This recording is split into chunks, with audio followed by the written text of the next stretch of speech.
And as far as the 10 Commandments, they are taken outright from spell 125 in the Egyptian Book of the Dead. What the Book of the Dead phrased, "I have not stolen," became "Thou shalt not steal." "I have not killed," became "Thou shalt not kill." "I have not told lies," became "Thou shalt not bear false witness," and so forth. In fact, the Egyptian religion is likely the primary foundational basis for the Judeo-Christian theology.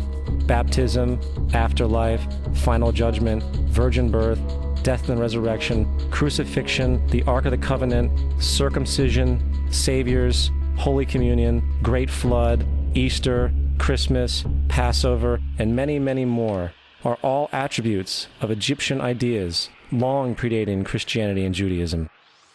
Justin Martyr, one of the first Christian historians and defenders, wrote, "When we say that he, Jesus Christ, our teacher, was produced without sexual union, was crucified and died and rose again and ascended into heaven, we propound nothing different from what you believe regarding those who you esteem sons of Jupiter."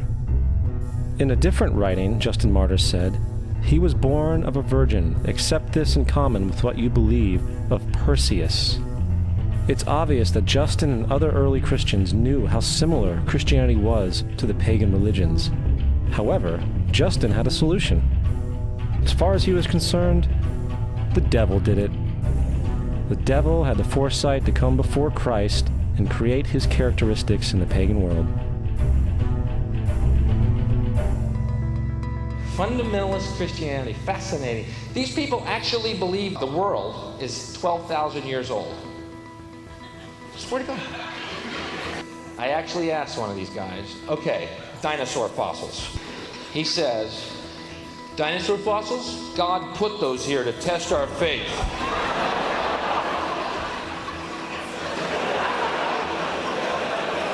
I think God put you here to test my faith, dude.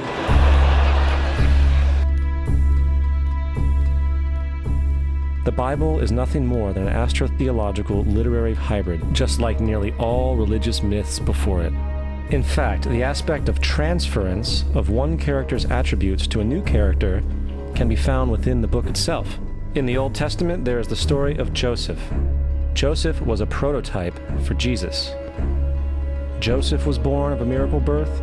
Jesus was born of a miracle birth. Joseph was of 12 brothers. Jesus had 12 disciples. Joseph was sold for 20 pieces of silver. Jesus was sold for 30 pieces of silver. Brother Judah suggests the sale of Joseph. Disciple Judas suggests the sale of Jesus. Joseph began his work at the age of 30. Jesus began his work at the age of 30. The parallels go on and on. Furthermore, is there any non-biblical historical evidence of any person living with the name Jesus, the son of Mary, who traveled about with 12 followers, healing people and the like? There are numerous historians who lived in and around the Mediterranean, either during or soon after the assumed life of Jesus. How many of these historians document this figure? Not one. However, to be fair, that doesn't mean defenders of the historical Jesus haven't claimed the contrary. 4 historians are typically referenced to justify Jesus' existence. Pliny the Younger, Suetonius, and Tacitus are the first 3. Each one of their entries consists of only a few sentences at best, and only referred to Christus or the Christ, which in fact is not a name but a title. It means the Anointed One. The 4th source is Josephus, and this source has been proven to be a forgery for hundreds of years. Sadly, it is still cited as truth. You would think that a guy who rose from the dead and ascended into heaven for all eyes to see and performed the wealth of miracles acclaimed to him would have made it into the historical record. It didn't, because once the evidence is weighed, there are very high odds that the figure known as Jesus did not even exist.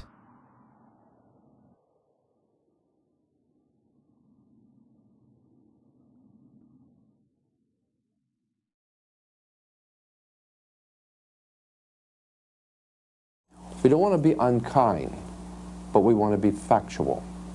We don't want to cause hurt feelings, but we want to be academically correct in what we understand and know to be true.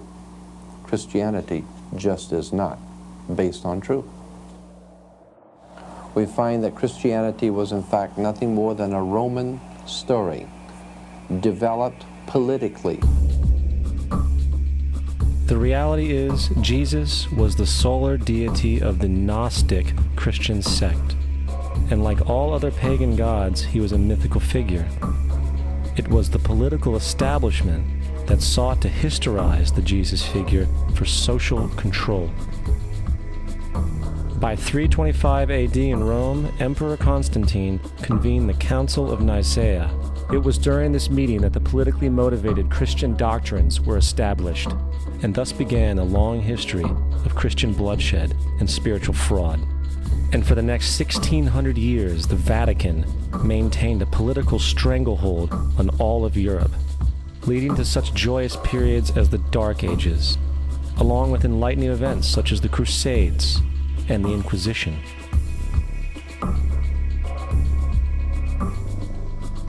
Christianity, along with all other theistic belief systems, is the fraud of the age. It serves to detach the species from the natural world, and likewise each other. It supports blind submission to authority.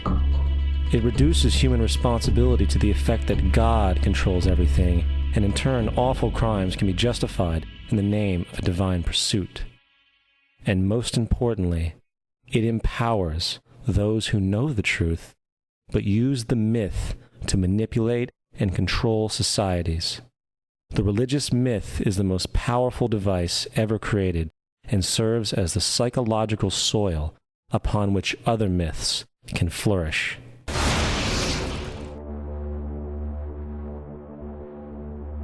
A myth is an idea that, while widely believed, is false. In a deeper sense, in the religious sense, a myth serves as an orienting and mobilizing story for a people. The focus is not on the story's relation to reality, but on its function. A story cannot function unless it is believed to be true in the community or the nation. It is not a matter of debate. If some people have the bad taste to raise the question of the truth of the sacred story, the keepers of the faith do not enter into debate with them. They ignore them or denounce them as blasphemers. It is wrong, blasphemous, and sinful for you to suggest, imply, or help other people come to the conclusion that the U.S. government killed 3,000 of its own citizens.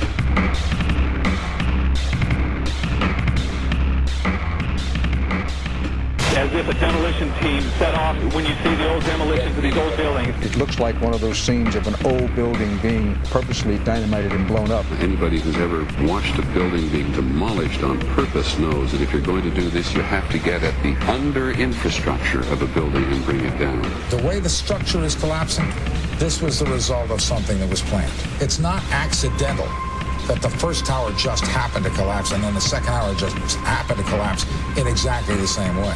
How they accomplished this, we don't know.